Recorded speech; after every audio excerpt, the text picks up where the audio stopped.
Hey guys, we are live today, and I am so excited to be here with Professor Jeff Bussgang. Not only is a professor at Harvard Business School, but he is the general partner and founder of Flybridge Capital, and he does so much more. It is such an honor to learn from him today and see what is going on in the future of education tech. And Jeff right now is actually at Harvard. He's that dedicated to this LinkedIn Live that he is there. You might have something in the background, but if you just want to kind of give a quick introduction about yourself, go for it. Yeah, well, at first, it's great to be here. And Kate, thanks for having me. At my Harvard office, as you mentioned, we're teaching from my office mostly on Zoom, although there are some classes that are hybrid where professors are in the pit with masks on and the students are in the auditorium with masks on. And then I've been doing meetings with students outside, socially distant, which has been a ton of fun. So I was just doing office hours outside on this gorgeous spring day here in Boston just now. And I'll show you my office on the outside. It's just a beautiful spot here on the campus. 90% of our students are on campus. Oh, cool. And so it feels very vibrant, although I was saying to a student just today, there's nothing like being in the classroom and being able to have the theatrics and the energy and the spontaneity of a classroom as compared to Zoom. It is different. Definitely. Well, this is 2020, and we're just getting used to the new normal. For those who are wondering, you're teaching at Harvard Business School, but what is your class on? Yeah, I teach a class called Launching Tech Ventures, LTV for short, which is obviously a double entendre in the world of tech and unit economics. And the class is focused on pre-product market fit startups. So we have the case method here at Harvard Business School where we put the students in the shoes of a protagonist. So we tell a story in written form, typically 10 pages with a bunch of data about a startup that's early in their product market fit journey. And we focus on a decision that the protagonist has to make or a set of decisions. And then we put the students, as I said, in the shoes of the protagonist and the shoes of the founder. And we say, look, if you were in this situation, what would you do? Would you go left or would you go right? So for example, today we're doing a case on Everlywell. Everlywell is a home testing startup that was on Shark Tank that grew successfully doing tests like food allergies and STD and other sorts of home tests. And then suddenly COVID hits. Oh. And this small startup decides to pivot into COVID testing, which is a really interesting situation and decision that the founder and CEO, Julia Cheek, makes. And at the time of the case in the spring, we catch her when the FDA effectively sends a cease and desist letter to all of the home test startups in the world of COVID saying, stop, you don't have FDA approval, you're not allowed to do this yet. And so the question is, what do you do if you're Julia? Do we know the answer? We do, but I'm not going to reveal it to you. I'm teaching it in like an hour.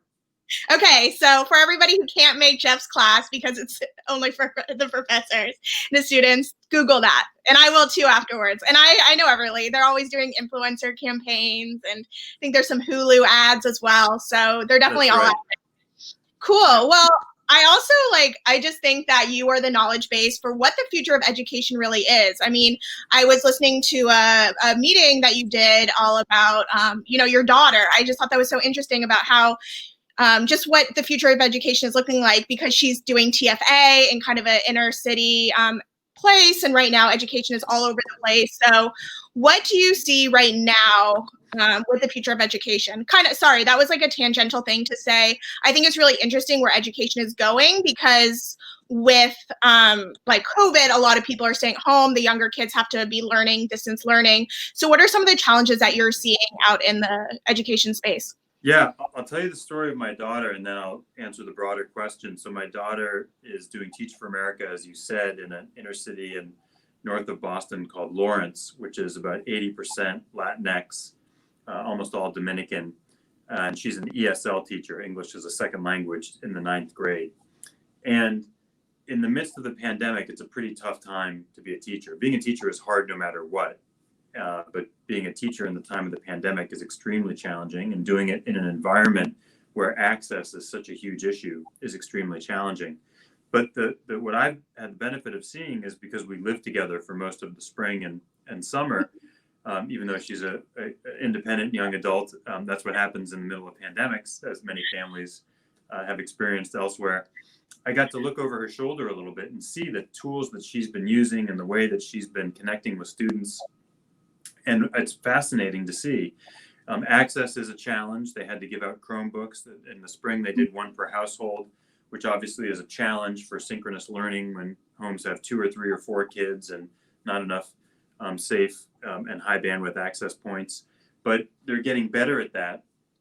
And so this mix of synchronous and asynchronous learning, this way to engage students and meet them where they are and doing it online, this mechanism for leveraging the power and the tools of the online platforms, many of which have developed waiting for this moment. And we'll talk about maybe some of the companies I'm involved with, like edX and Code Academy and Open English, that had been building and building and building for this moment, and suddenly the future is here, and all of the plans have been accelerated.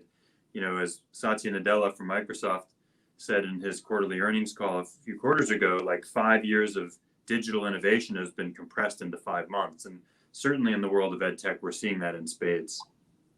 Definitely. And I just think it's wonderful that they do have access to the technology, and that everything has gone into overdrive, and hopefully those tools and technology will help out the learning even if they can't be in the classroom. But to that point that you brought up, could you just talk a little bit more about kind of the companies that you're seeing or investing in that have had like their moment right now with the education technology sector?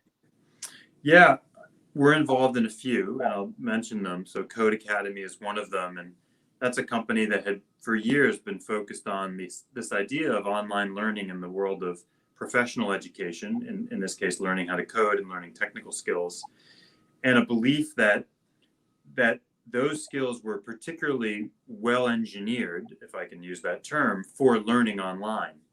And the company built a native online platform, a browser-based learning environment and software development environment, but they also built a community of learners that could help each other create lesson plans and coaching and mentoring. So it's not only an online school, but an online community.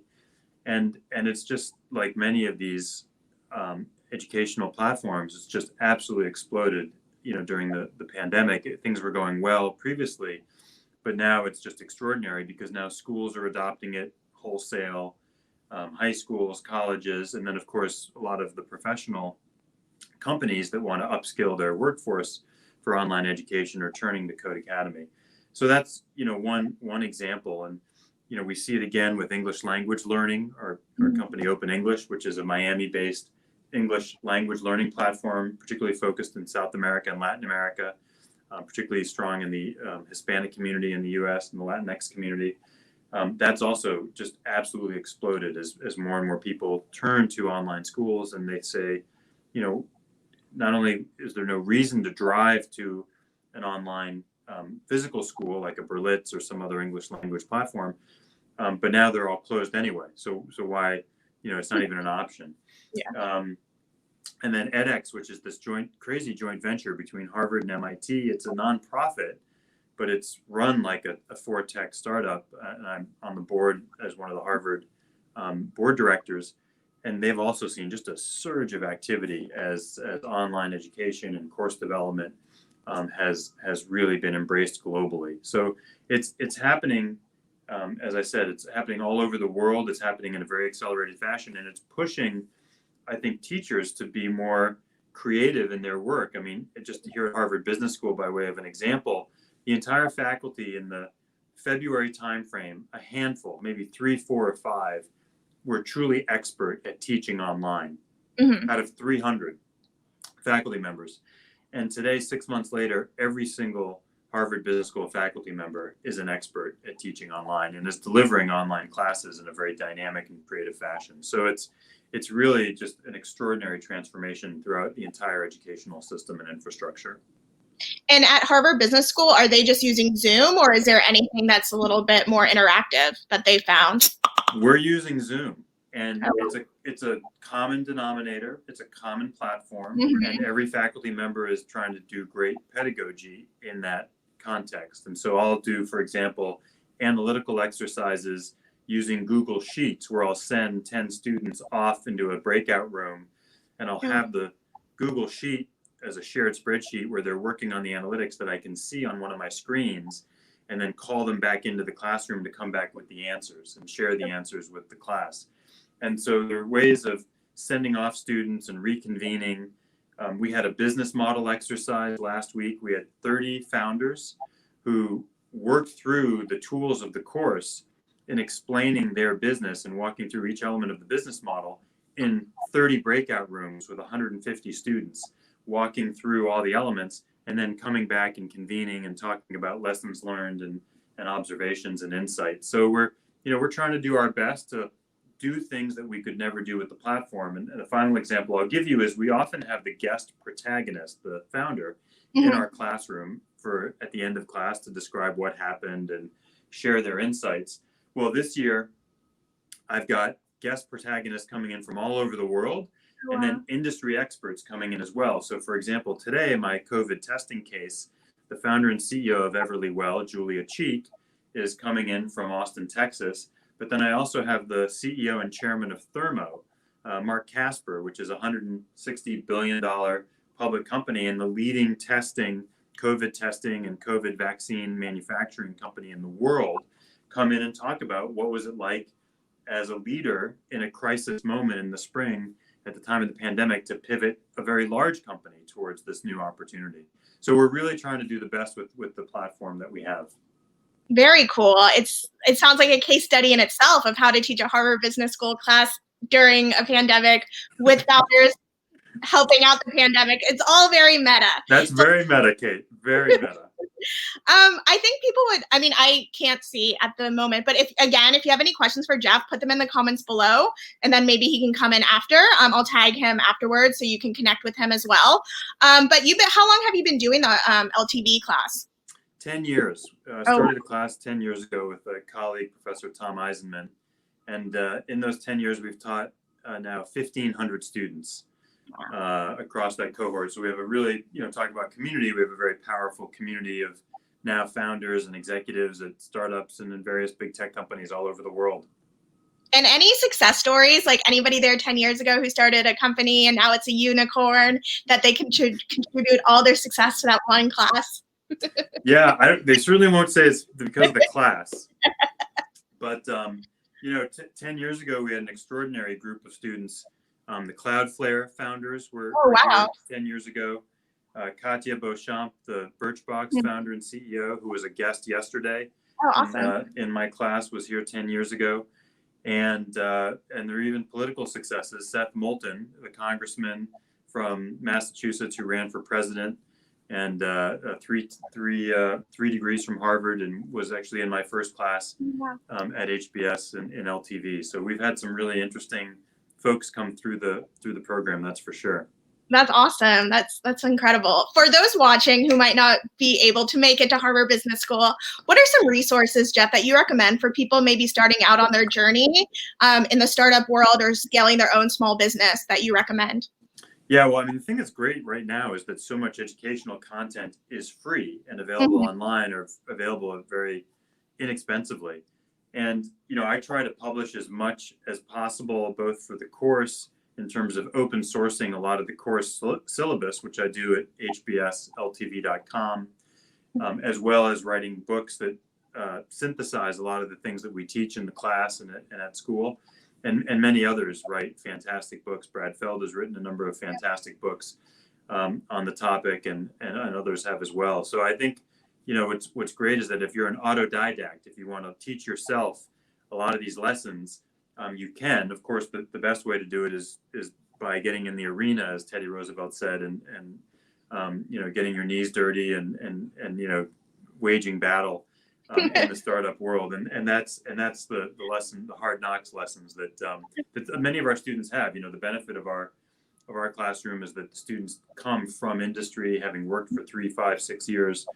I just met with a student who was at a startup that had an embezzlement situation where she was the one who had to both investigate and be the whistleblower on the chief operating officer who embezzled millions of dollars from the startup that she worked at.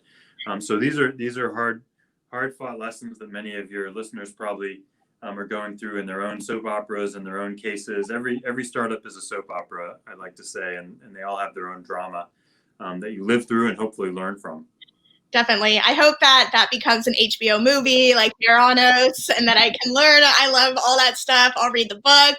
I'll do it all. One thing that I would add, just to piggyback off of Jeff, like if you don't have access to any of this information, Twitter is such a great platform to just learn, connect, and find thought leaders in the space that you can really learn from. I didn't have a background in tech. I grew up in the Bay Area, so obviously it was around me, but I didn't have that passion. And just being on Twitter, just seeing what people are talking about in the venture capital space and startups, it's a really great way to start. And of course, we're on LinkedIn as well. But I really think that the whole tech industry is really on Twitter, and you can get a lot of learnings from there. So I would say if that's something you want to learn and you just want to do it open source, is start with Twitter. And then probably TikTok at these, there's all these lessons everywhere you can learn, these reels. People are just teaching everywhere. I think I would probably spend more time on LinkedIn than TikTok, frankly, Kate. But I get where you're going. I feel you, but I'm not sure that's exactly the best place to learn about startups and entrepreneurship. All right, we might be different on this one. I was kidding. But we'll see. There is some, that's why I'm saying there's some educational places that you wouldn't think of, and there's a lot of people teaching little tips and tricks. And I think you had put up Jen last week, who did a great Instagram. You featured 2 Instagrammers, and they're always doing their little reels. So I'm just so thankful today that Jeff took time out to chat with us, to share more about the future of education tech. And, we talked about Code Academy, and then what were the two Open others? English. And then the board you're on? edX. Okay, great. I have COVID brain half the time. So if you want to check out those startups, those nonprofits, that would be really great. And then any of the resources that Jeff said, I will tag him if there's any questions. But again, super honored to be here with him and learning the future of education and how he's managing it in his own case. Thanks, Kate. Appreciate it. All right. Well, everybody have a great rest of your day, and I hope you all are well. Bye.